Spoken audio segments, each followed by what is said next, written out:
Président, un mot là sur cette période très compliquée pour le football français, pour la Ligue d'Aquitaine, pour les districts. Comment vous l'avez vécu? On a malheureusement été confronté à cette pandémie que personne n'attendait dans tous les secteurs d'activité. Évidemment, dans le football, ça a été très très difficile à vivre puisqu'on a arrêté nos activités du jour au lendemain. Et comme le foot est véritablement une activité qui ne s'arrête jamais en réalité, et tous nos bénévoles et tous les joueurs sont même presque mécontents de devoir faire une coupure pendant l'hiver ou pendant l'été. Donc ça a été difficile, un choc au départ. Et puis petit à petit, évidemment, avec ces difficultés, avec le nombre de morts, on s'est bien évidemment tous assagis et on attendait avec impatience que cette pandémie puisse éventuellement se terminer, ce qui semblerait être le cas en restant évidemment très prudent pour pouvoir reprendre, nous l'espérons, nos activités au début du mois de septembre. Alors, il a fallu trancher, faire des classements, faire du quotient, faire des calculs. Il y a des gens qui sont contents, d'autres qui ne sont pas satisfaits. Vous en êtes où aujourd'hui? Il y a beaucoup de recours ou pas? Alors, on en a assez peu, nous, dans notre ligue, et on s'en satisfait. Il est important de dire que nous étions partisans de l'absence de descente et uniquement des promotions en ce qui concerne la Ligue de Nouvelle-Aquitaine. Le débat a eu lieu à la Fédé, on n'a malheureusement pas été entendu, mais quand on est minoritaire, il faut aussi accepter la démocratie et on s'est donc plié au fait de devoir rétrograder quelques équipes et c'est toujours un crève-cœur pour nous. Parce que dans une situation où les équipes n'ont pas la possibilité de défendre leur chance jusqu'au bout, c'est difficile de leur dire que malgré tout, elles doivent être rétrogradées. Et inversement, lorsqu'une équipe a quelques points d'avance, ou parfois bien plus, c'est tout aussi difficile de lui dire qu'elle n'accède pas. Alors, en ce qui concerne l'accession, on a réussi à corriger le tir. On en a même permis davantage en ce qui concerne la Ligue de Nouvelle-Aquitaine pour faire preuve d'une certaine forme de bienveillance. Par contre, j'ai évidemment une pensée pour tous les rétrogradés et j'en suis encore un peu meurtri, même si encore une fois, il faut accepter le contexte global national. Alors, il y a le côté sportif, on va y revenir parce qu'il nous tarde tous de reprendre une activité, d'aller dans les clubs, de jouer au football. Mais avant ça, il y a l'économie aussi d'un club. Les clubs ont perdu beaucoup d'argent en raison de non-tenue de tournois, de loto ou de vide-grenier qui font tout le business un petit peu du club. Comment ça va être compensé? On a vu que la Fédé s'engage. Alors, la fédération, les ligues et les districts également, parce qu'il faut le rappeler, sur l'enveloppe de 10 euros qui est accordée par licence, il y a 7 euros qui sont proposés par la Fédération française de football, 1,50 € par les ligues et puis 1,50 € par les districts. Ce contexte de licence, moi, je le trouve très intéressant parce qu'il permet de toucher tout le monde. Là où vous avez raison, c'est que c'est surtout nos petits clubs, les clubs de moins de 100 licenciés, de moins de 150 licenciés, qui, à mon sens, vont être plus impactés que les autres, puisque ceux de R1, de R2, de R3, de National 3, par exemple, n'ont pas eu toutes les dépenses inhérentes à leur activité entre le 13 mars et la fin de saison. Donc, on pense que cette saison, pour cette catégorie d'équipes, va peu ou prou être plutôt bien amortie, en quelque sorte. Beaucoup d'inquiétudes, évidemment, pour eux pour la saison prochaine, et en particulier l'absence de partenaires. Mais je voudrais insister sur les petits clubs, les clubs de taille modeste, qui, eux, finissent leur saison principalement par des buvettes, par des lotos, par des manifestations en tout genre, des vides-greniers, des tournois. Et c'est là où on sera très attentif au niveau de la Ligue de Nouvelle-Aquitaine, indépendamment du soutien des 10 euros qui a été validé au plan national. Alors, pour être précis, ces 10 euros par licence, ça concerne les joueurs ou ça concerne tous les licenciés d'un club, à savoir les dirigeants, les bénévoles, les éducateurs qui ne sont pas payés? Ça concerne les 2 millions de licenciés au niveau national, puisque le budget de 30 millions d'euros se répartit à la fois en 10 euros à peu près par licence, ce qui représente un budget d'environ 20 millions d'euros, et puis aussi d'autres actions que la fédération a souhaité mettre en place, comme une dotation de ballons pour les clubs de moins de 100 licenciés, ou encore un soutien kilométrique plus abondant pour les clubs de National 3 ou de National 2. Tout un tas ou la D1 féminine, par exemple, il y a eu des actions qui ont été ciblées. Mais pour répondre à votre question de manière précise, c'est bien pour l'ensemble des licenciés. Donc ça, c'est une chose qu'il fallait clarifier parce que c'est vrai qu'il y avait des interrogations par rapport à ça. On se disait, ça ne concerne que les joueurs. Non, ça concerne tous les licenciés d'un club. Absolument. C'est en tout cas les dernières informations qu'on a en notre possession. On en vient au côté sportif. Quand est-ce qu'on retrouve les terrains, Président? Alors, la fédération, semble-t-il, a planifié la reprise de la Coupe de France le 29 août en même temps que le National 3. Alors, je dis semble-t-il parce qu'il y a un prochain COMEX de la semaine prochaine qui devrait valider tout ça. Les bruits de couloir font que je les partage avec vous. On espère bien évidemment une réponse officielle parce que ça nous tarde et que, comme vous, on a des fourmis dans les jambes et dans les pieds. En toute logique, on a déjà préparé nos calendriers. On ne veut pas trop se précipiter parce qu'on attend évidemment la décision nationale. Mais en toute logique, le National 3 devrait reprendre le 29 août avec notre R1 qui désormais passe à 14 équipes en 3 poules. C'est encore une fois le contexte, vous l'avez, j'imagine, suivi des différentes promotions que l'on a dû mettre en place le 29 août. Et puis, je pense, une semaine ou 15 jours après, la R2 et la R3. En ce qui concerne en tout cas les compétitions seniors masculines de la Ligue de Nouvelle-Aquitaine, il y a bien évidemment les jeunes, dont on se pose la question peut-être de les faire redémarrer un tout petit peu plus tard. Ça veut dire fin septembre, début octobre? Probablement. Alors, si on peut être libéré du contexte sanitaire au bon sens du terme, parce que bien évidemment, les collectivités territoriales vont devoir se poser la question de la mise à disposition des vestiaires, de la désinfection nécessaire, du port de masque, enfin, toutes ces choses-là ne sont pas encore tout à fait précisées. Mais en tout état de cause, on espère qu'à partir du 15 septembre, on pourra redémarrer les compétitions de jeunes ou peut-être un petit peu plus tard. On verra. Quand on voit tout le protocole que l'on a mis en œuvre du côté de l'Allemagne, en Angleterre, en Espagne pour reprendre au niveau professionnel, est-ce qu'en France, au niveau amateur, ça va être la même chose? Des entraînements avec distanciation sociale dans un premier temps et on vient au collectif après? Je pense qu'on ne pourra pas échapper à un contexte global, d'organisation globale. Alors évidemment, on n'aura pas les capacités, nous, de pouvoir tester, par exemple, nos joueurs, nos bénévoles, nos dirigeants avant les manifestations. Je trouve que c'est plutôt intéressant que les professionnels redémarrent de telle façon à ce qu'on puisse avoir au moins une visibilité sur les éventuelles difficultés inhérentes au jeu à 11 au-delà des spectateurs. Mais je pense qu'on n'échappera pas, et tant mieux, à un protocole sanitaire qu'on espère évidemment le moins important possible, parce que ce n'est pas évident dans un club amateur, dans un club rural de 100 ou de 150 licenciés, d'organiser un contexte sanitaire aussi important que celui pour les professionnels. Surtout quand il n'y a qu'un terrain d'entraînement. Absolument. Et surtout si, comme vous le dites à juste titre, la distanciation sociale dans un vestiaire, quand on l'utilise à 3 ou 4 équipes, c'est évidemment pas du tout évident. Et puis le foot, ça n'est pas que de la conduite de balle, c'est évidemment s'échanger des balles, c'est évidemment des contacts. Donc tout ça est loin d'être simple pour nous actuellement. On attend avec impatience. Dans le dernier communiqué du président de la Fédération française, il était dit qu'il y aurait un guide de protocole qui devrait être édité. Vous l'attendez impatiemment, comme nous? Exactement. Donc, dès lors que celui-ci… Alors, je ne vous cache pas qu'un nombre incalculable de clubs nous appellent tous les jours pour nous solliciter, pour nous demander… Alors, d'un côté, si vous voulez, c'est très positif parce que notre crainte, c'est évidemment de perdre des licenciés, vous l'imaginez. Donc, on ne va pas s'en plaindre d'être pilonné, excusez-moi l'expression, par nos clubs pour savoir quand est-ce qu'ils vont pouvoir reprendre. Et puis, de l'autre côté, on a crainte aussi que ce protocole ne soit pas forcément très simple à mettre en place. Aujourd'hui, quand on voit des gamins qui jouent, hein, parce qu'il y en a qui envahissent les terrains qui sont inoccupés par les clubs, ils jouent, ils sont à 10, à 15, à 20, ils font même des matchs. Les licenciés, ils se disent, mais pourquoi pas nous, hein? Il faudrait peut-être accélérer les choses.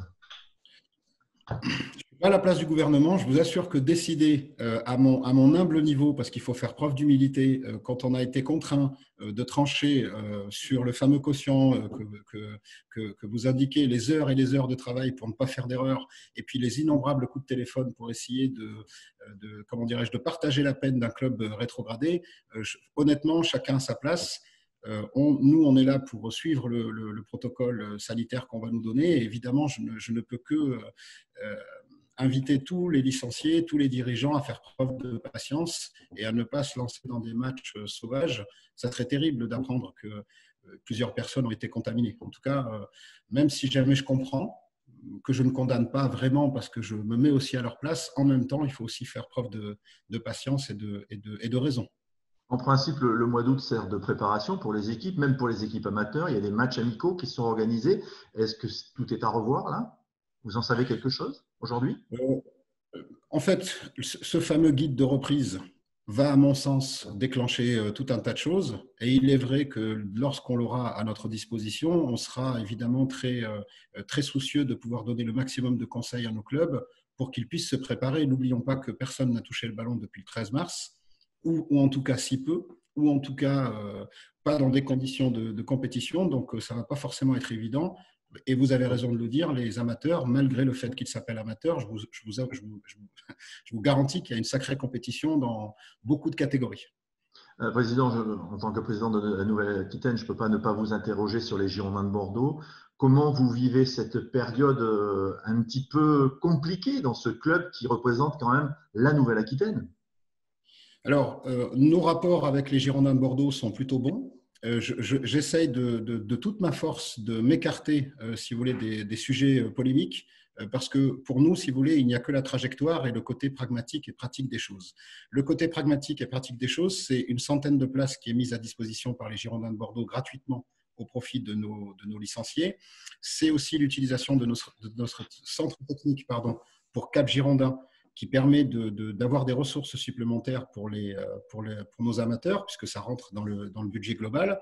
Le vrai projet que l'on a avec les Girondins de Bordeaux, et on espère évidemment qu'ils se mettent en place le plus vite possible, même si encore une fois je comprends, c'est de mailler le territoire, parce que rendez-vous compte qu'aujourd'hui, les Espagnols investissent 2 millions d'euros dans le sud du territoire et sont très présents dans les Pyrénées-Atlantiques, et nos meilleurs jeunes quittent notre territoire.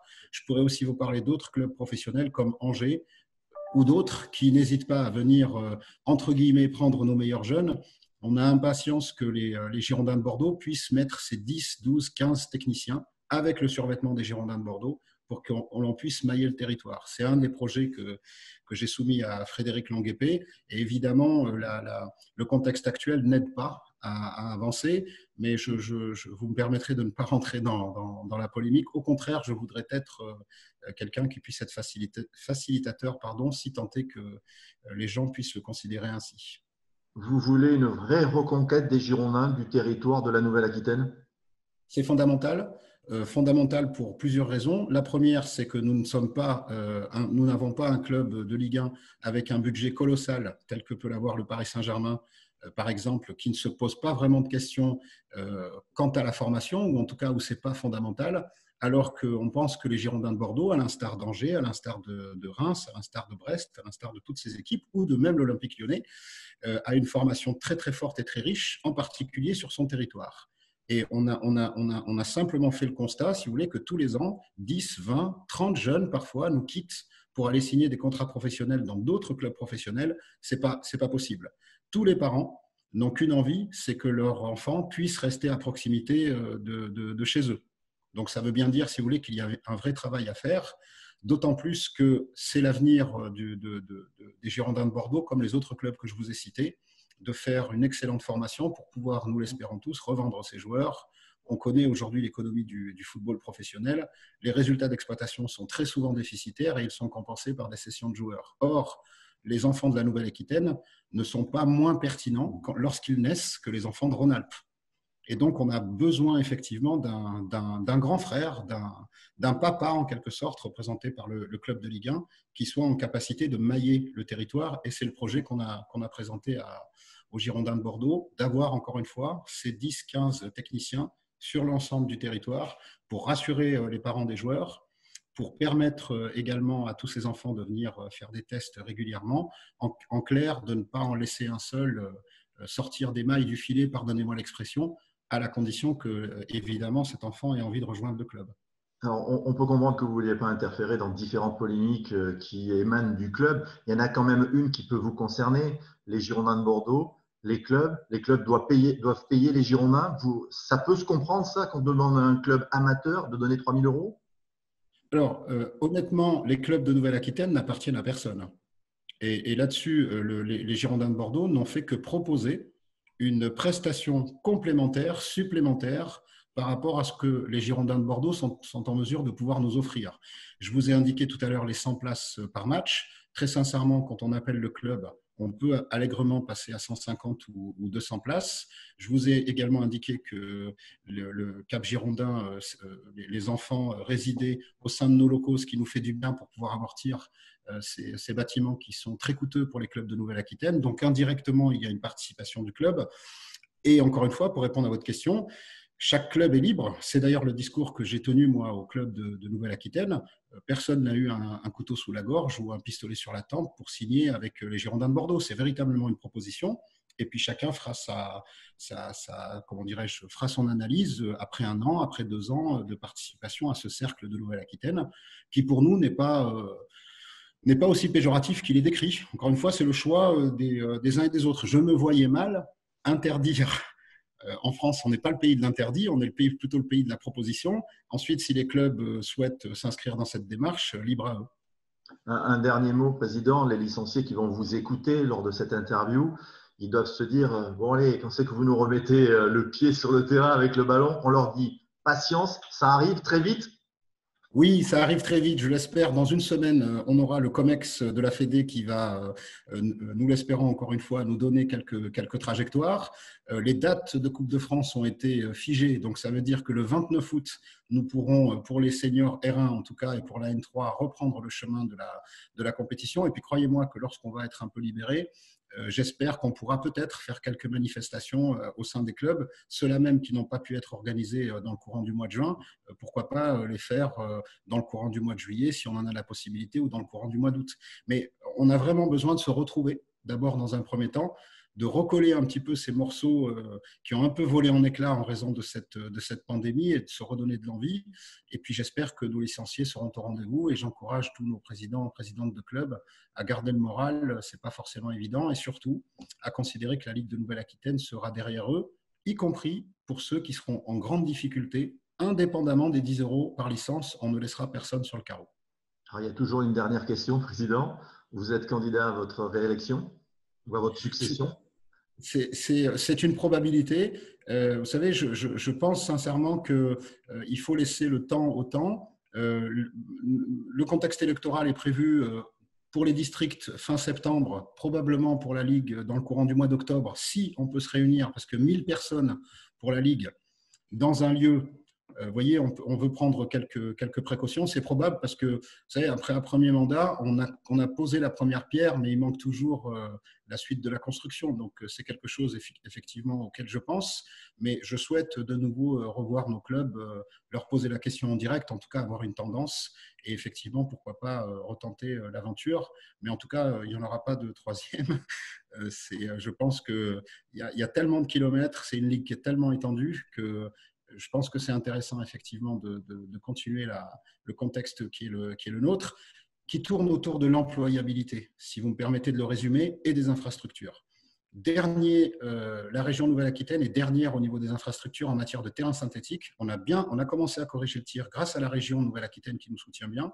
Et puis le deuxième sujet, c'est l'employabilité dans nos clubs. On a des dirigeants bénévoles qui ont 60 ans, 70 ans.